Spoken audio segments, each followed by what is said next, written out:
Hello বন্ধুরা, আজকের ভিডিওটি নিয়ে আমি অত্যন্ত উত্তেজিত।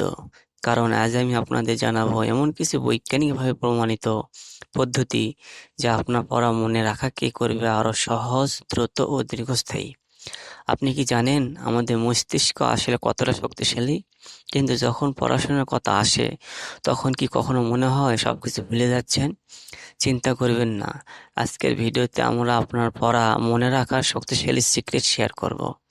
বৈজ্ঞানিকভাবে প্রমাণিত 5টি শক্তিশালী পদ্ধতি যা আপনার পড়া মনে রাখতে সহায়তা করবে। প্রথম পদ্ধতি হলো স্পেড রিভিউ। এটা শুনে হয়তো মনে হতে পারে এটা কি, কিন্তু বিশ্বাস করুন এটা মস্তিষ্কের সেরা বন্ধু।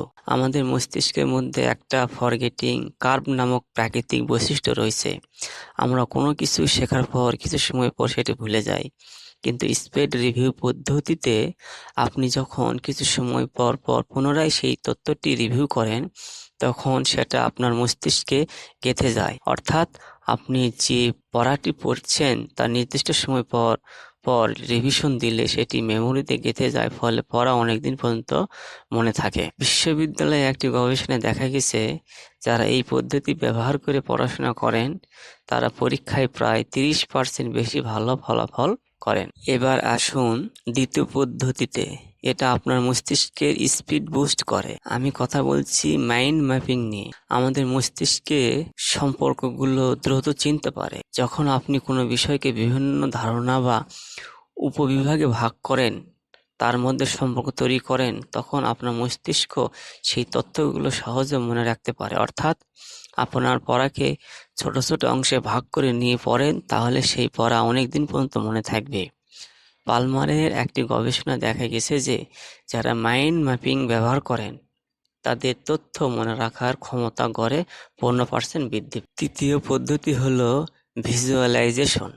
যদি আপনি ভাবছেন এটা কি, তাহলে আপনার জন্য রয়েছে দারুণ একটা সিক্রেট। যখন আপনি কোনো বিষয় কল্পনা করেন বা দৃশ্যমান করে দেখেন তখন আপনার মস্তিষ্কে সেই তথ্য স্থায়ীভাবে বসে যায়। মস্তিষ্কের ভিজুয়াল কর্টেক্স অংশটি শক্তিশালীভাবে সক্রিয় হয় আর সেই অংশই আমাদের স্মৃতির কাজ করে। অর্থাৎ আপনার যে কোনো পড়াকে ছবি আকারে কল্পনা বা গল্প আকারে নিজের মতো করে পড়তে থাকলে সেই পড়া খুব তাড়াতাড়ি মুখস্থ হয় এবং বেশি দিন পর্যন্ত মনে থাকে। একটি গবেষণায় প্রমাণিত হয়েছে যে যারা ভিজুয়ালাইজেশন করেন তারা তাদের পড়াশোনায় প্রায় 30% বেশি দক্ষ হন। এবার পরিচয় করিয়ে দিই চতুর্থ পদ্ধতি, সক্রিয় পুনরাবৃত্তি নামক একটি অসাধারণ পদ্ধতি, অতি সোজা এবং অত্যন্ত শক্তিশালী। সক্রিয় পুনরাবৃত্তি হলো এমন একটি কৌশল যেখানে আপনি নিজেই থেকেই কোনো তথ্য মনে করার চেষ্টা করেন। এটি আপনার মস্তিষ্কের লং টার্ম মেমোরি শক্তিশালী করতে সাহায্য করে। অর্থাৎ আপনার যে কোনো পড়াকে অন্য সময় বা অবসর সময়ে মনে মনে মনে করার চেষ্টা করলে অতি সহজেই আপনার পড়া মনে থাকবে। আপনার পড়ার অংশে গুরুত্বপূর্ণ বিষয়গুলো মনে রাখার চেষ্টা করবেন এবং নিজের মতো করে উপস্থাপন করবেন। একটি গবেষণায় দেখা গেছে যে সক্রিয়ভাবে পড়া নিয়ে প্রশ্ন করা বা নিজের কাছে ব্যাখ্যা দেওয়া স্মৃতিশক্তি প্রায় 40% বৃদ্ধি করে। পড়াশোনা পর নিজেকে প্রশ্ন করুন, এই টপিকটা কেন গুরুত্বপূর্ণ, যা আজ আমি কি শিখলাম। এখন আসুন পঞ্চম এবং অন্যতম সেরা পদ্ধতি, মেনোমনিকস। এটা এমন এক ধরনের সিক্রেট ট্রিক্স যা আপনি একবার শিখলে আর কখনো ভুলবেন না।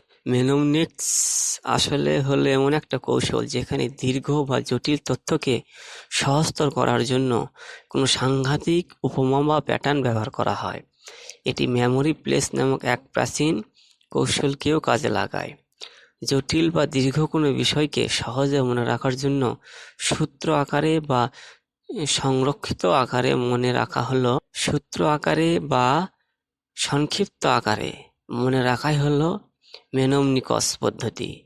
রসায়নবিদ্যায় এই ধরনের বড় বড় শব্দকে মনে রাখার জন্য সাংকেতিক চিহ্ন হিসাবে ব্যবহার করা হয়। গবেষণায় বলা হয়েছে মেনোমনিকস ব্যবহার করলে আমাদের মস্তিষ্ক 25% বেশি দ্রুত এবং সঠিকভাবে তথ্য মনে রাখতে পারে।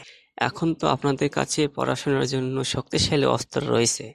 আপনি যদি এইগুলি নিয়মিতভাবে ব্যবহার করেন। এই 5টি নিয়ম অনুসরণ করলে আপনি অতি সহজেই যে কোনো পড়াকে মনে রাখতে পারবেন এবং দীর্ঘ সময় পড়া মনে থাকে। অবশ্যই জানাবেন কোন পদ্ধতিটি আপনাদের সবচেয়ে বেশি কার্যকর বলে মনে হয়েছে। ভালো পড়াশোনা করেন। ধন্যবাদ।